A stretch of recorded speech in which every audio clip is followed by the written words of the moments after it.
Bienvenue à vous tous. Nous célébrons à présent la messe de ce deuxième dimanche de Carême avec la communauté chrétienne du centre hospitalier de Rouffach en Alsace. Créé en 1909, ce centre est composé d'une vingtaine de pavillons situés dans un grand parc. Il accueille chaque année plusieurs centaines de malades psychiatriques ainsi que des personnes âgées dépendantes.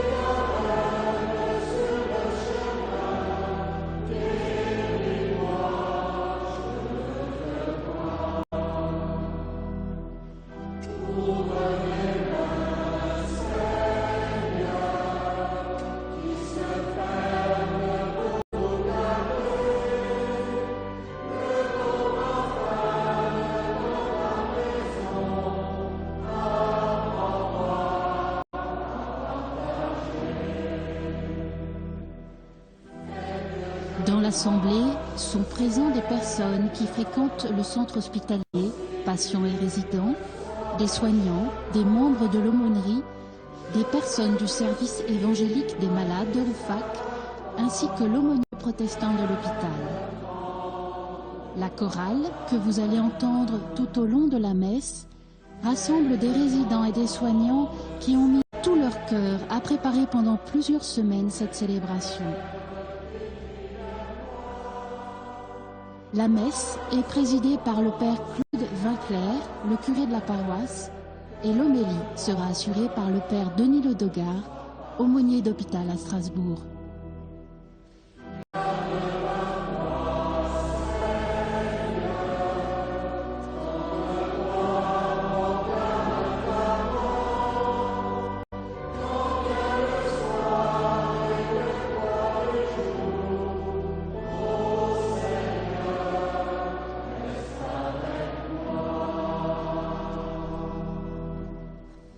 Au nom du Père et du Fils et du Saint-Esprit. Amen. La grâce de Jésus notre Seigneur, l'amour de Dieu le Père et la communion de l'Esprit Saint soient toujours avec vous. Et avec votre esprit.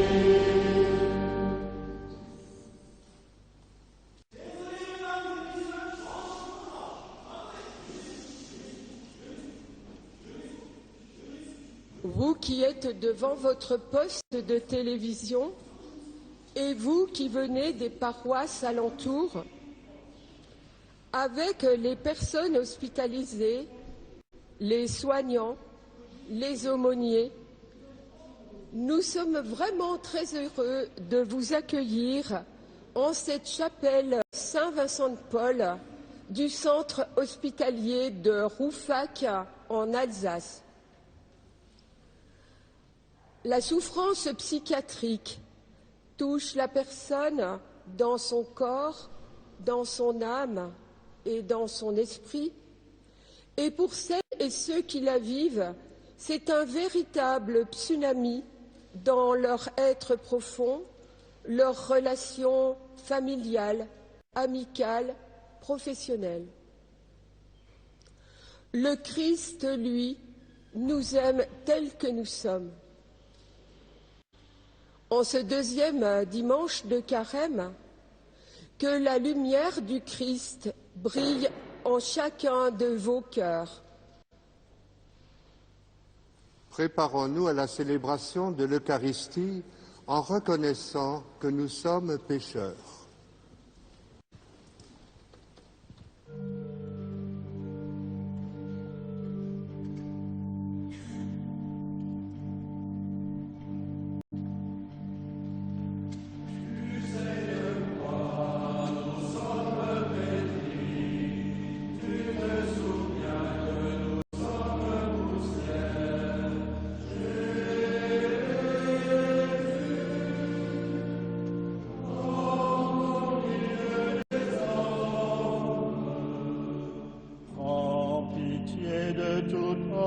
pécheur. En pitié de tout homme pécheur. En pitié de tout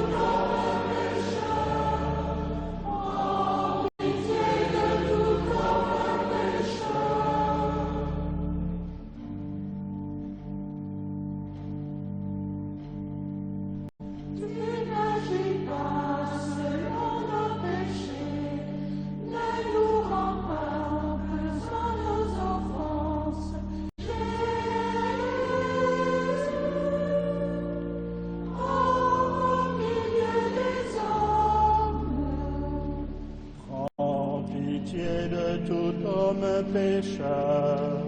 En pitié de nous dans le pécheur. En pitié de nous dans le pécheur. En pitié de nous dans le pécheur. Que Dieu Tout-Puissant nous fasse miséricorde, qui nous pardonne nos péchés et nous conduise sur le chemin de la vie éternelle. Prions le Seigneur. Tu nous as dit, Seigneur, d'écouter ton Fils bien-aimé. Fais-nous trouver dans ta parole et vivre dans notre foi besoin. Et nous aurons le regard assez pur pour discerner ta gloire. Par Jésus-Christ, ton Fils, notre Seigneur et notre Dieu, qui règne avec toi et le Saint-Esprit, Dieu pour les siècles des siècles. Amen.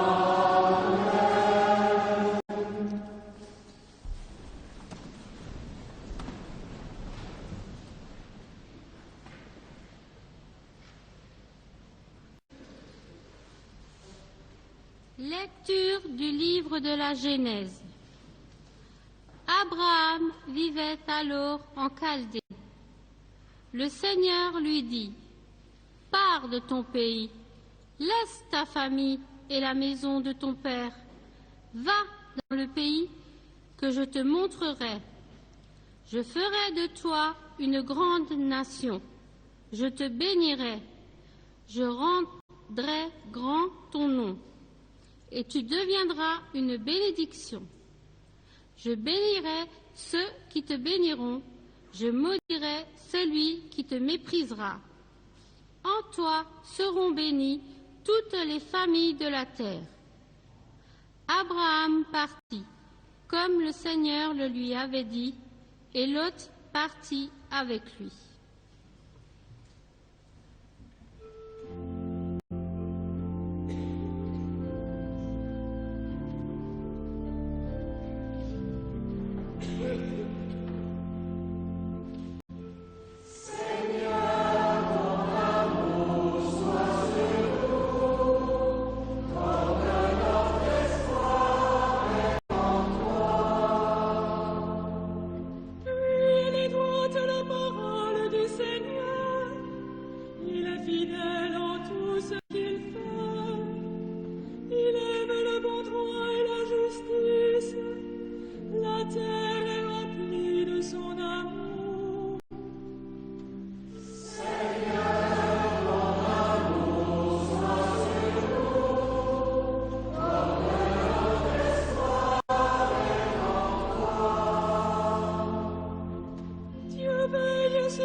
Lecture de la seconde lettre de saint Paul apôtre à Timothée.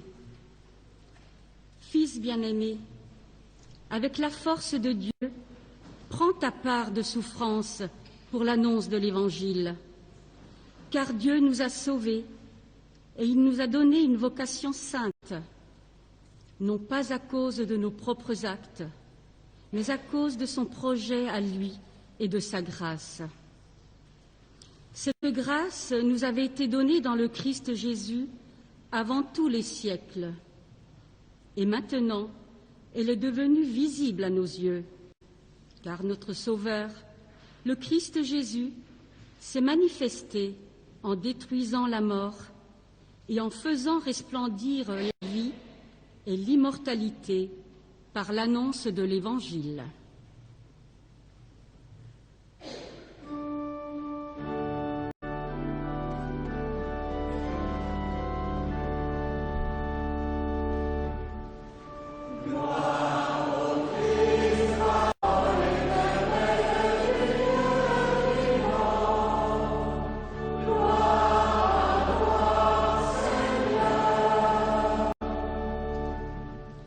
Du sein de la nuée resplendissante, la voix du Père a retenti. Voici mon Fils, mon bien-aimé, écoutez-le.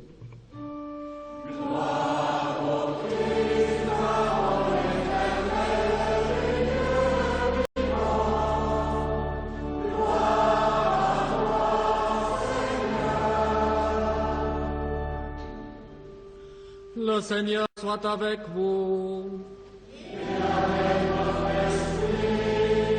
Bonne nouvelle de Jésus-Christ selon saint Matthieu. Gloire à toi, Seigneur. Jésus prend avec lui Pierre, Jacques et Jean, son frère, et il les emmène à l'écart sur une haute montagne. Il fut transfiguré devant eux. Son visage devint brillant comme le soleil et ses vêtements blancs comme la lumière. Voici que leur apparurent Moïse et Élie, qui s'entretenaient avec lui. Pierre alors prit la parole et dit à Jésus, « Seigneur, il est heureux que nous soyons ici. Si tu le veux, je vais dresser ici 3 tentes, une pour toi, une pour Moïse et une pour Élie. » Il parlait encore lorsqu'une nuée lumineuse les couvrit de son ombre, et de la nuée une voix disait, « Celui-ci est mon Fils bien-aimé, en qui j'ai mis tout mon amour, écoutez-le. » Entendant cela, les disciples tombèrent la face contre terre et furent saisis d'une grande frayeur. Jésus s'approcha, les toucha et leur dit, « Relevez-vous et n'ayez pas peur. » Levant les yeux, ils ne virent plus que lui, Jésus, seul. En descendant de la montagne, Jésus leur donna cet ordre, « Ne parlez de cette vision à personne avant que le Fils de l'homme soit ressuscité d'entre les morts. » Acclamons la parole de Dieu. Louange à toi, Seigneur Jésus. C'est le père Denis Ledogard, prêtre assomptionniste, qui prononce l'homélie. Frères et sœurs, amis en Christ, qu'y a-t-il de plus beau au monde? Pour certains, les 7 merveilles. Pour moi, la beauté qui sauve le monde, c'est le visage de Jésus sur lequel se révèle le visage de Dieu. En ce jour de la transfiguration, Dieu a un visage souriant, et il l'offre à chacun.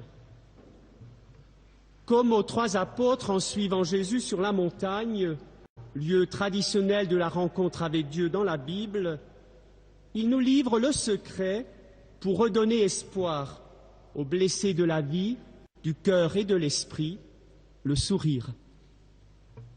Quelque chose de mystérieux est décrit dans l'évangile que nous venons d'entendre, dont la narration heurte probablement notre mentalité contemporaine. L'évangéliste Matthieu utilise les images venues des textes sacrés pour nous signifier la rencontre de Dieu et de l'homme. L'important pour les apôtres et pour nous, c'est de découvrir à ce moment privilégié Jésus comme le tout autre, resplendissant de gloire, Élise et Moïse à ses côtés, accompagnés par le sourire de Dieu. Il faut comprendre le bonheur de Pierre. Son vieux rêve de triomphe se réveille. Pourquoi ne pas s'installer dans cette divine lumière, puisqu'on est si bien dans cette chaude ambiance? Dressons des abris sur cette montagne bénie. Trop beau pour être déjà vrai. Pour le Seigneur, il n'y aura pas de tente avant la croix. C'est sur ce bois et dans la tombe qu'il veut d'abord demeurer amoureusement. Aux mêmes 3 apôtres qui devront le regarder en agonie à Gethsémani, Jésus veut bien révéler un avant-goût de son visage pascal pour les aider à supporter la terrible nuit d'où jaillira le soleil de la résurrection, la transfiguration définitive. D'ailleurs, la voix du Père s'est chargée de mettre rapidement les 3 disciples sur le bon chemin. En attendant la Pâque promise, il y a beaucoup à faire. Mieux écouter la parole du Christ, redescendre dans la montagne et l'accompagner jusqu'au bout de l'amour. Frères et sœurs, nous avons tous dans nos villes des moments de tabord, quand le succès, la foi, la santé, l'amitié nous habillent le cœur de fête. On est alors heureux de vivre, de croire, d'être aimé. Mais nous savons que le bonheur comporte aussi ses pièges. On peut vouloir, comme Pierre, s'installer avec lui, demeurer à l'écart des autres pour jouir davantage. On peut toujours chercher à se draper dans ses réussites, mais tôt ou tard, il faudra redescendre de la montagne pour affronter la réalité de la vie avec ses jours de bonheur et ses jours de grisaille, passer par la mort pour recevoir la gloire de Pâques à laquelle nous sommes tous appelés. En attendant ce jour, c'est dans le quotidien que nous pouvons déjà faire l'expérience de la transfiguration. Pour moi, aumônier d'hôpital, elle prend le visage du malade que le personnel de nos hôpitaux regarde avec tendresse et soigne avec délicatesse, incarnant ainsi la belle parole de notre pape François: lorsque nous nous approchons avec tendresse de ceux qui ont besoin de soins, nous leur apportons le sourire de Dieu. J'ai aussi devant les yeux cette jeune maman qui, depuis des semaines, avec beaucoup de chaleur humaine, d'amour, quelquefois dans les larmes, l'incertitude, le silence, mais aussi la confiance et la prière, accompagne sa fille de 12 ans atteinte d'une leucémie. Ce mari âgé qui, depuis 3 mois, vient tous les après-midi visiter son épouse à l'hôpital. L'échange de leurs regards me dit le visage de Dieu. Bien sûr, ce sont là des moments fugitifs, passagers, mais ce sont des instants privilégiés qui peuvent transfigurer l'épreuve de la maladie. Frères et sœurs, le doux regard du Christ peut faire revivre ceux qui se sentent abandonnés. Alors, regardez-vous, regardons-nous. Ton frère existe à partir du moment où tu portes sur lui un regard de bonté et un sourire. N'oubliez jamais le rayonnement d'un sourire. Il est le miroir de ton âme. Amen.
Ensemble, professons notre foi.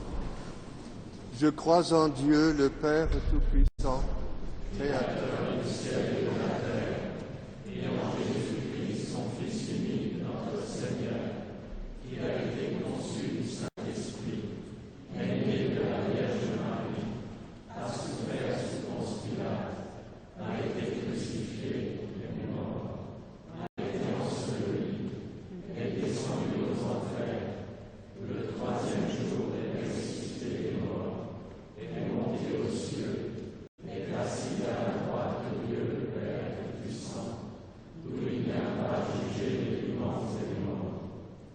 Je crois en l'Esprit Saint, à la Sainte Église catholique, à la communion des saints, à la rémission des péchés, à la résurrection de la chair, à la vie éternelle. Amen.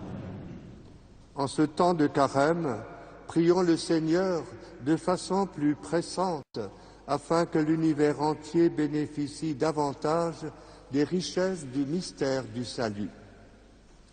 Pour tous les soignants de corps et d'âme qui accompagnent les personnes hospitalisées par leurs soins, écoute et disponibilité, que l'Esprit Saint les rende toujours plus attentifs aux valeurs éthiques et à la dignité de la personne. Seigneur, nous te prions.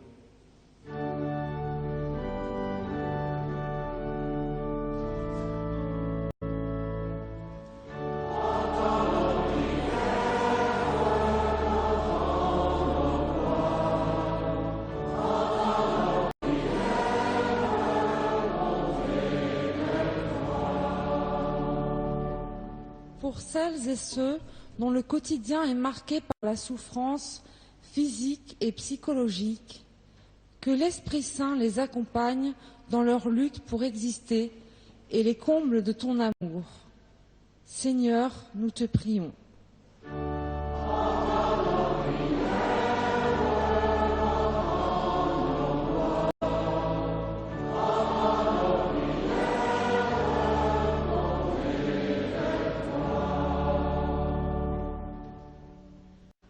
Pour les membres de notre communauté paroissiale, que l'Esprit Saint les rende attentifs aux blessés de la vie, mais aussi aux victimes des guerres en Syrie, en Centrafrique et aux chercheurs de liberté en Ukraine. Seigneur, nous te prions.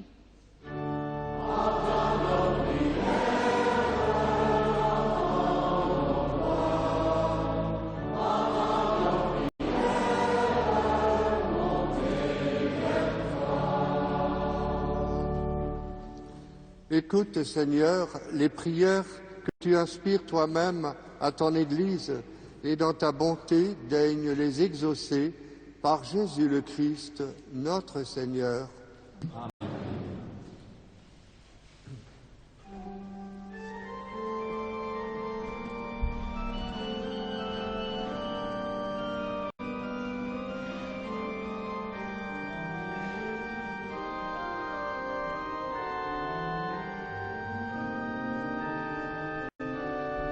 Le pain et le vin sont apportés à l'autel, offrande des souffrances physiques et psychologiques des hommes et des femmes du centre hospitalier, mais aussi offrande de leur joie. Joie aussi de la rencontre vécue entre les résidents et les enfants de l'Action catholique des enfants qui depuis 4 ans viennent à Noël visiter les malades et distribuer les cadeaux qu'ils ont confectionnés.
Prions ensemble au moment d'offrir le sacrifice de toute l'Église.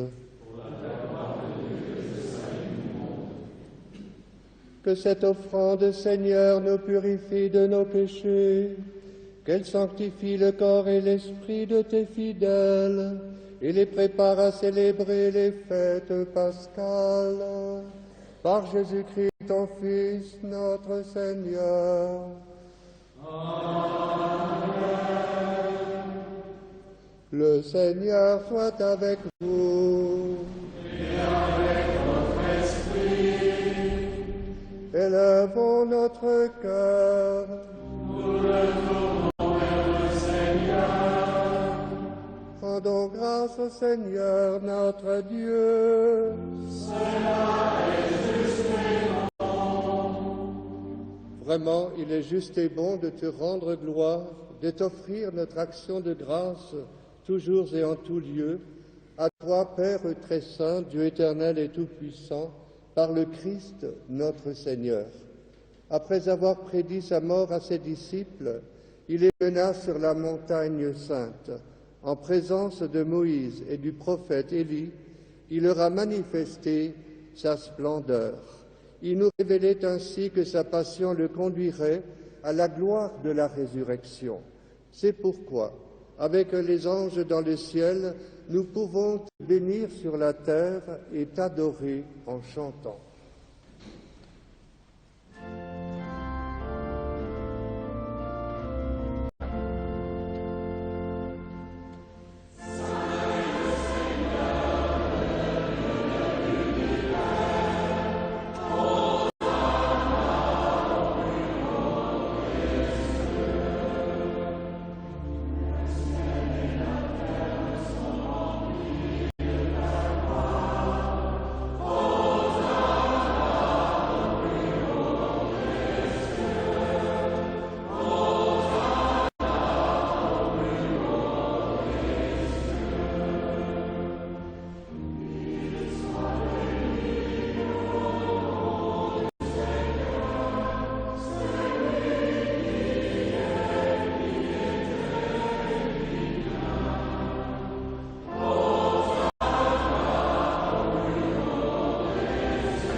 Toi qui es vraiment saint, toi qui es la source de toute sainteté, nous voici rassemblés devant toi et dans la communion de toute l'Église. En ce premier jour de la semaine, nous célébrons le jour où le Christ est ressuscité d'entre les morts. Par lui que tu as élevé à ta droite, Dieu notre Père, nous te prions. Sanctifie ces offrandes en répandant sur elles ton esprit. Fais qu'elles deviennent pour nous le corps et le sang de Jésus le Christ, notre Seigneur. Au moment d'être livré et d'entrer librement dans sa passion, il prit le pain, il rendit grâce, il le rompit et le donna à ses disciples en disant « Prenez et mangez-en tous, ceci est mon corps, livré pour vous. »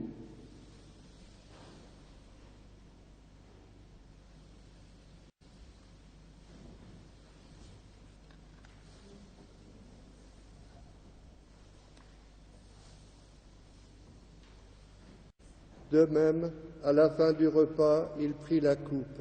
De nouveau, il rendit grâce et la donna à ses disciples en disant « Prenez et buvez-en tous.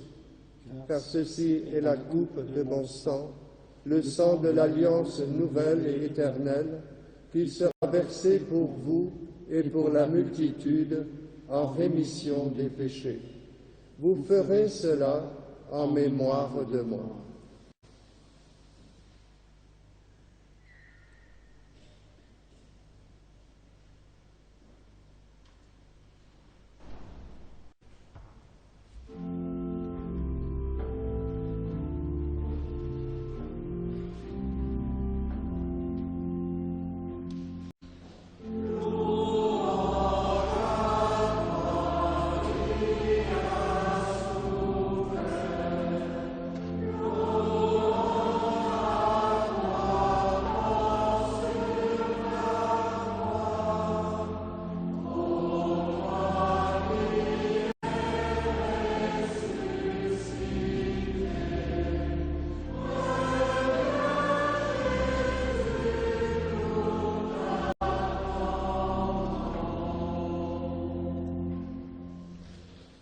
faisant ici mémoire de la mort et de la résurrection de ton Fils, nous t'offrons, Seigneur, le pain de la vie et la coupe du salut, et nous te rendons grâce, car tu nous as choisis pour servir en ta présence.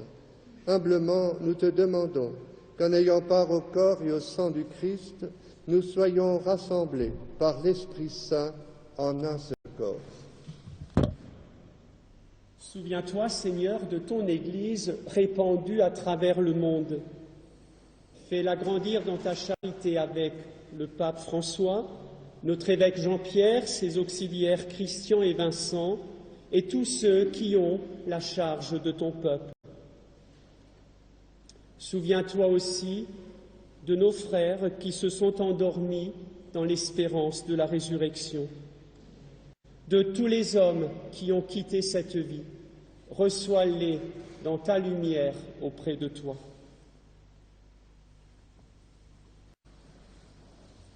Sur nous tous, enfin, nous implorons ta bonté.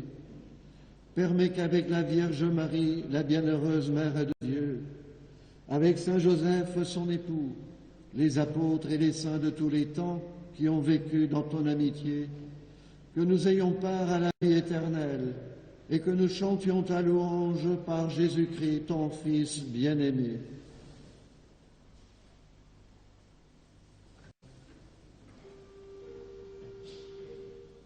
Par lui, avec lui et en lui, à toi, Dieu le Père Tout-Puissant, dans l'unité du Saint-Esprit, tout honneur et toute gloire, pour les siècles des siècles.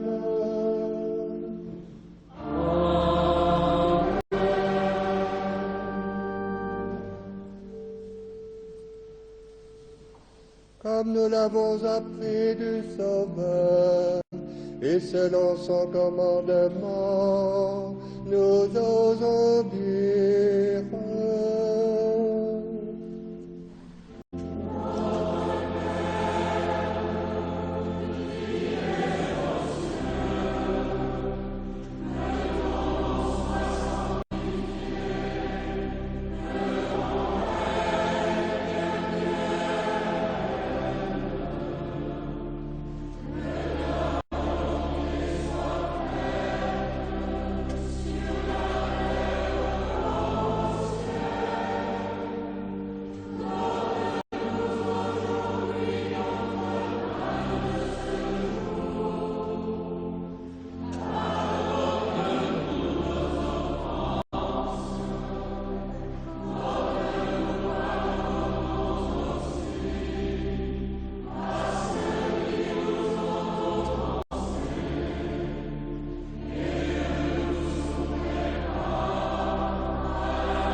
Délivre-nous de tout mal, Seigneur, et donne la paix à notre temps. Par ta miséricorde, libère-nous du péché, rends-nous forts dans les épreuves, en cette vie où nous espérons le bonheur que tu promets et l'avènement de Jésus-Christ, notre Sauveur.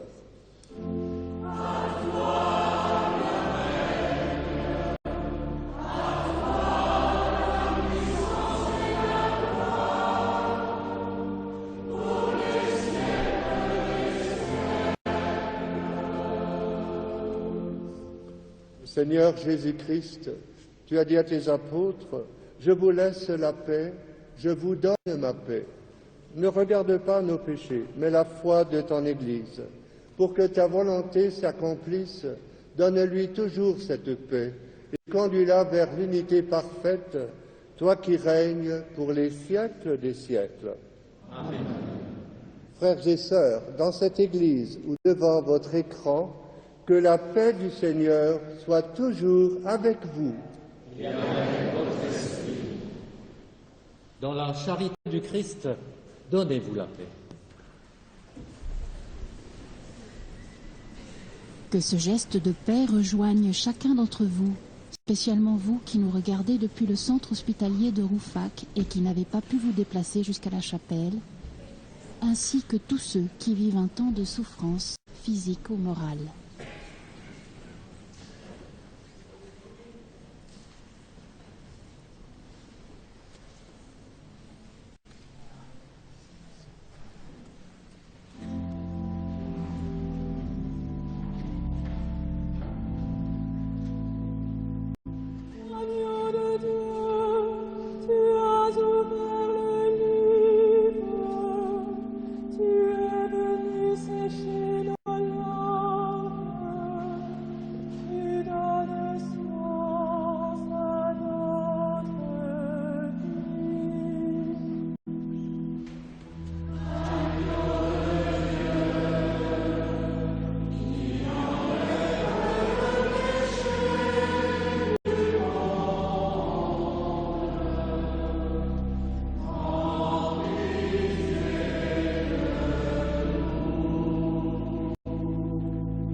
Heureux les invités au repas du Seigneur.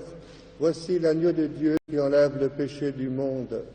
Seigneur, je ne suis pas digne de te recevoir, mais dis seulement une parole et je serai guéri. Que le corps et le sang du Christ nous gardent pour la vie éternelle. Amen.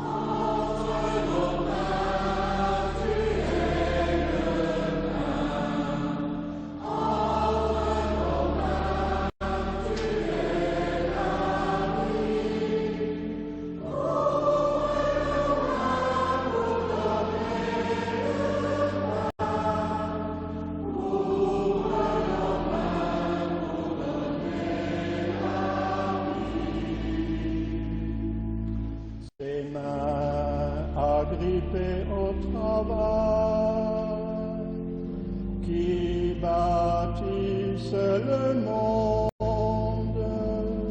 Ses mains unies par l'affection,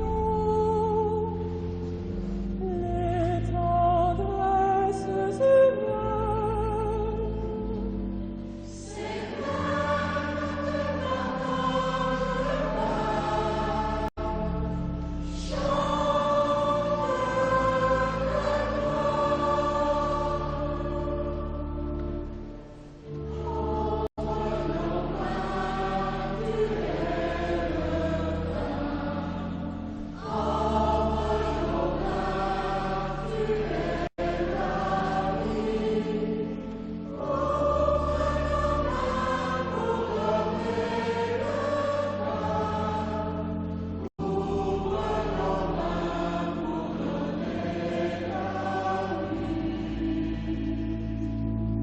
Ses mains qui remettent debout,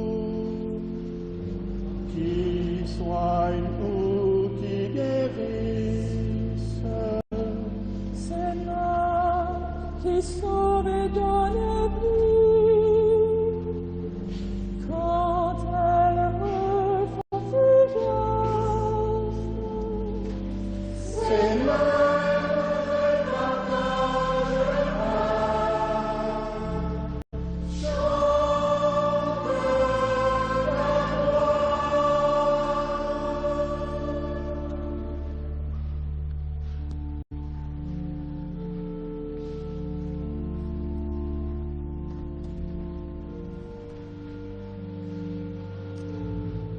Il y a 3 ans, Liliane Coulon, l'aumônier du centre hospitalier de Rouffach, reçoit comme cadeau de Noël un recueil de textes écrits par un patient schizophrène sans domicile fixe qui fréquentait l'aumônerie. Laissons-nous toucher par le cri de sa prière exprimé dans ce poème. Il était une fois un enfant qui cherchait le soleil dans la grande ville où il cherchait aussi ce qui peut rendre la vie belle. Ce qu'il remarquait chez les grands, c'est que la plupart ne disaient ni ne faisaient ce qui est bien et que beaucoup de son âge se laissaient prendre au piège qu'il leur tendait. Cigarettes, alcool, débauche, drogue. Alors, il s'en alla se réfugier dans la montagne. Oh, au début, que tous ces paysages lui semblaient beaux. Mais bientôt, au milieu du chant des oiseaux et de la danse des chamois, il se sentit seul. Alors, il s'en retourna dans la grande ville de béton et d'acier et commença de boire et de fumer.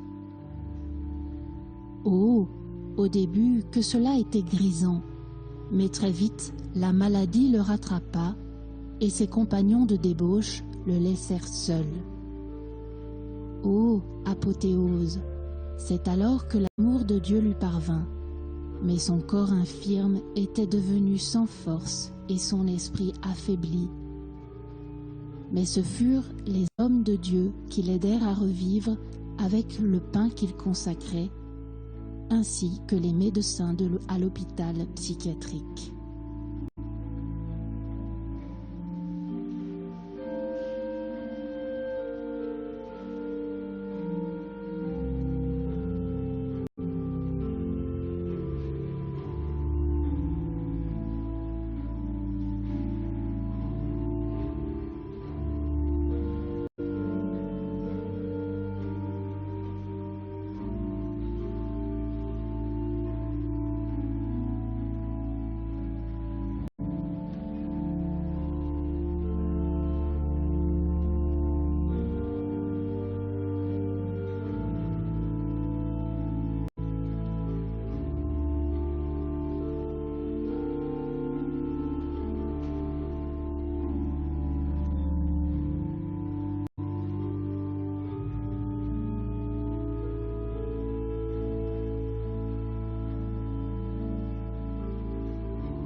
Prions le Seigneur.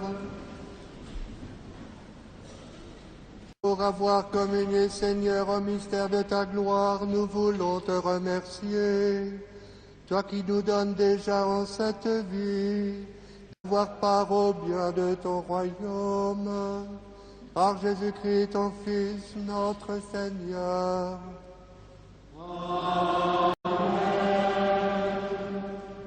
Le Seigneur soit avec vous. Et avec votre esprit. Que Dieu Tout-Puissant vous bénisse, le Père, le Fils et le Saint-Esprit. Amen.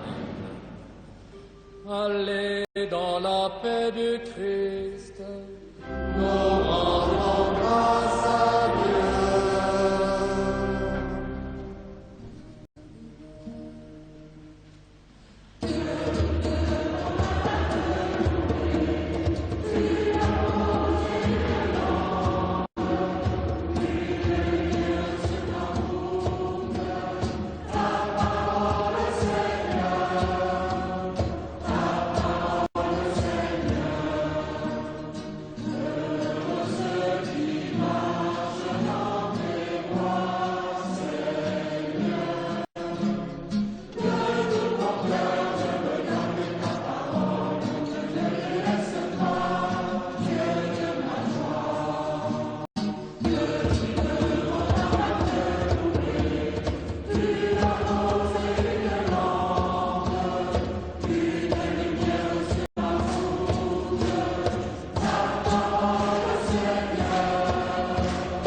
Merci à tous ceux qui ont participé à cette célébration de nous avoir fait partager leur joie et leur espérance. Nous vous proposons maintenant de regarder le premier documentaire de notre série de carême intitulé Corps et âme. Marie Villoin, la réalisatrice, a rencontré Dominique Trémoulet, un prêtre de la Mission de France qui exerce le métier d'aide-soignant à domicile. La semaine prochaine, la messe sera célébrée à la cathédrale de Nanterre. Attention, l'horaire sera un peu avancé, vers 10h40. Bon dimanche à tous et bon film. Il y a 10 ans. Au pavillon 23 du centre hospitalier ce matin, l'heure est aux travaux d'écriture. L'occasion de libérer une parole trop longtemps contenue pour des personnes en souffrance psychiatrique. Et je me retrouve devant un grand beau type, mais très brutal, puisqu'il me conduit manu militari dans l'ambulance qui m'emmène à l'hôpital Pasteur. Là-bas, je suis neuroleptisée de façon majeure. Derrière la violence des mots, l'incompréhension et la solitude. Car en dépit de soins médicaux adaptés, la maladie mentale est vécue comme un enfermement. Et je ne me souviens plus de rien. Voilà mon débarquement au CHS de Roufac. Mais une fois ici, vous êtes protégée quand vous êtes... Non, je ne suis pas protégée. Vous êtes quand même dans un cocon par rapport à dehors. D'un asile-village pavillonnaire au début du XXe siècle, l'hôpital psychiatrique de Roufac est devenu établissement public de santé mentale. Un distinguo sémantique qui ne dit pas entièrement la vie de patients schizophrènes, bipolaires ou en profonde dépression. Eliane Coulon travaille au centre hospitalier comme aumônière catholique. Psychologue de formation, elle propose un accompagnement différent aux patients. Et Josiane, superbe! Au-delà des rencontres spirituelles dans l'intimité des chambres, elle offre tous les jours un café de l'amitié dans une salle attenante à la chapelle. Accueil, écoute et parole s'y côtoient librement, loin du bruit et de l'isolement. Bon, il y a que des donc c'est pas trop loin. En fait, l'isolement, on l'a en soi-même. C'est nous-mêmes qui s'isolons. Et grâce à des gens comme ça qu'on rencontre sur notre route, ça nous permet de s'ouvrir soi-même, de s'ouvrir vers soi-même, mais aussi vers les autres. Évidemment, on a la médecine, on a les médicaments, mais ce n'est pas tout. Le plus gros du travail, c'est de pouvoir parler avec quelqu'un comme l'aumônière ou avec un psychologue, juste la parole, juste le fait de pouvoir dire ce qu'on ressent. C'est ça la vraie guérison, la vraie voie de la guérison. Quand je rentre chez moi et que j'ai entendu toutes les souffrances des uns des autres, vraiment, je crois que mon premier travail, c'est de déposer ça entre les mains de Dieu, sinon c'est trop lourd pour moi. Pour les uns et les autres, on est ce petit témoin de l'espérance.